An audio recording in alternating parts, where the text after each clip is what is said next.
That'll take us to item B2, and I'll turn to the city clerk to call on people to speak. Thank you, Mayor. Beginning with remote speakers on item B2, Malcolm Yeats.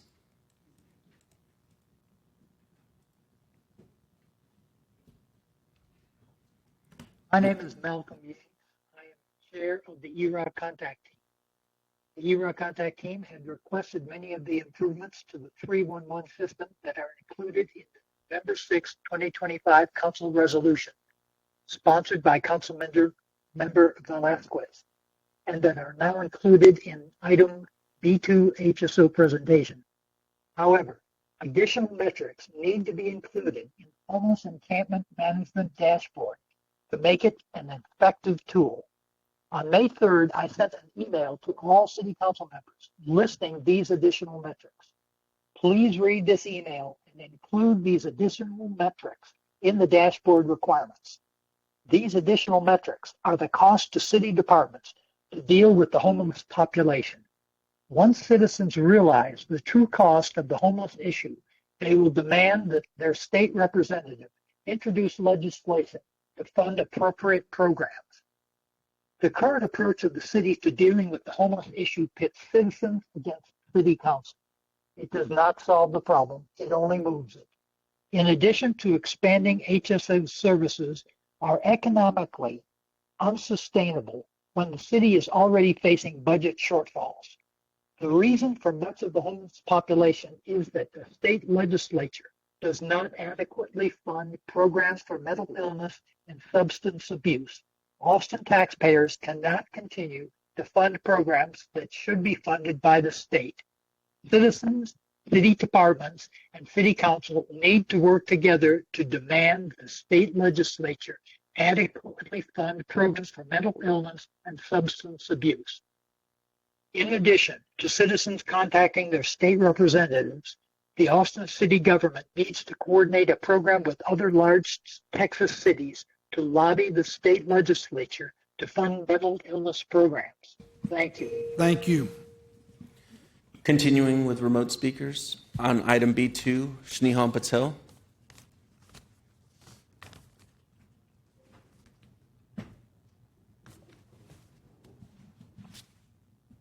Please unmute. Thank you, Mayor and council members. Thank you for your time. I'm an internal medicine physician who cares for many people experiencing homelessness, and I'm asking the council for some specific action. First, pause the planned expansion of APD-embedded encampment suites and reset any encampment response as a public health-led operation.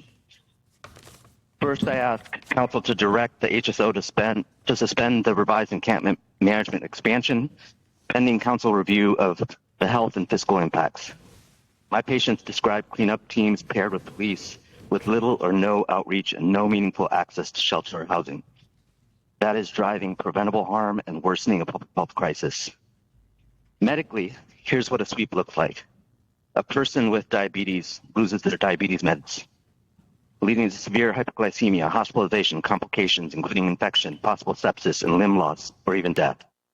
A person with heart failure loses their medications, leading to decompensation, hospitalization, again, leading to significant morbidity and possible mortality. Someone loses their ID, they can't refill their prescriptions, they can't access benefits, and they can't move toward housing because vital documents were trashed. Austin residents, including my patients, describe sweeps where they lost everything. Second, before any restart of encampment management, we need written reporting on the health outcomes and harm metrics, including lost medications, IDs, avoidable EMS transports, ED visits, and deaths linked to displacement. We need system outcomes, including shelter placement, service connections, and lasting connections to housing. And we need full cost accounting across departments, including downstream costs that are shifted to EMS, public health, and safety net health systems. Third, issue increased budget directives that prevent displacement, such as low barrier shelters, storage, and on-site outreach and clinical teams. Sweeps don't eliminate costs.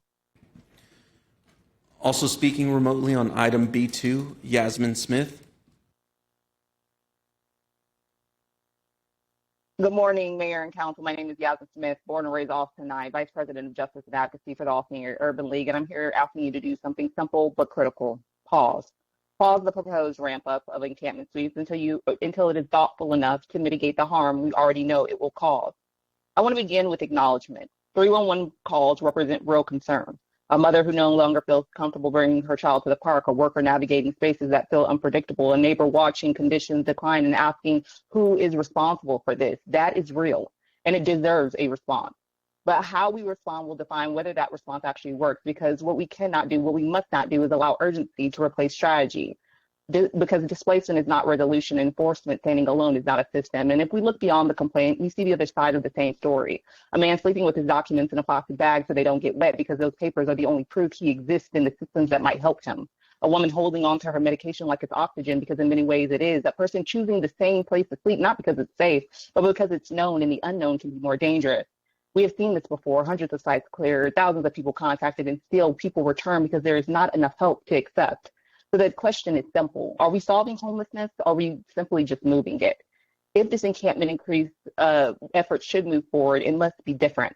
No displacement without a real place to go, no destruction of essential belongings, no enforcement first approach, and no pushing people into isolation where they cannot get help. We offer this not as an opposition, but as partnership. We are ready to work with you to draft companion language and build in those guardrails, because we cannot fund movement more aggressively than we fund stability. You can protect public spaces and protect human dignity. Because when someone loses the last thing they have, their shelter, their medication, their privy existence, they are further from finding their way back. Pause. Do this with care, then move forward together. Thank you. We will now move to in-person speakers. Erica Shadburn, Andy Brower, Michael Ibarra. When your name's called, if you're here, please come down. Well, if you're not here, you can't hear me. But if you're here and you hear me, please come down and go ahead and take a place at the table. Why don't you call a couple of other names? Eli Cortez, Tony Carter, Jennifer Miller, A-Track Pickard. Please go ahead and start. Just state your name for the record. Hi, good afternoon. My name is Erica Shadburn. I'm an educator. I taught at Texas School for the Deaf and the ACC Riverside campus. I live right at I-35 in Old Torf, close to Travis Early College High School. And I'm a member of the South Austin Neighborhood Safety Alliance. We have created this organization for several reasons, but for me, one of my big passions is making the neighborhood safer for the high school students who live east of I-35 and commute over to the high school. So we've started a safety community, and we are having regular meetings, and I want to invite you, because if you want to understand how these students, neighbors, educators use 311, use 911, report encampments, report interactions with unhoused folks. Like, for example, the students just went on a field trip in Blunt Creek and were verbally threatened by somebody camping there and had to abandon their field trip. They didn't call 311. And so to understand the reluctance on their part, I invite you to come to our next meeting, which is on June 23rd at the high school. It includes students, faculty members, administrators, APD, constables, CAP Metro, Life and New Restorative Justice, neighborhood associations, business owners. And I know for myself, I've learned a lot from these students and understanding how they experience safety or not in their neighborhood. And I feel like it could really impact how you decide to approach 911, 311 reporting. Come and listen. I invite you. Thank you. Thank you. Please begin. Morning, y'all. I'm Michael Ibarra. I'm also a member of SANSA with Erica. I want to flag something time sensitive for you guys this morning regarding the new homeless service center on I-35. The operator applications for that center are due on Monday, this coming Monday. And before that deadline passes, we need y'all to keep some things in mind.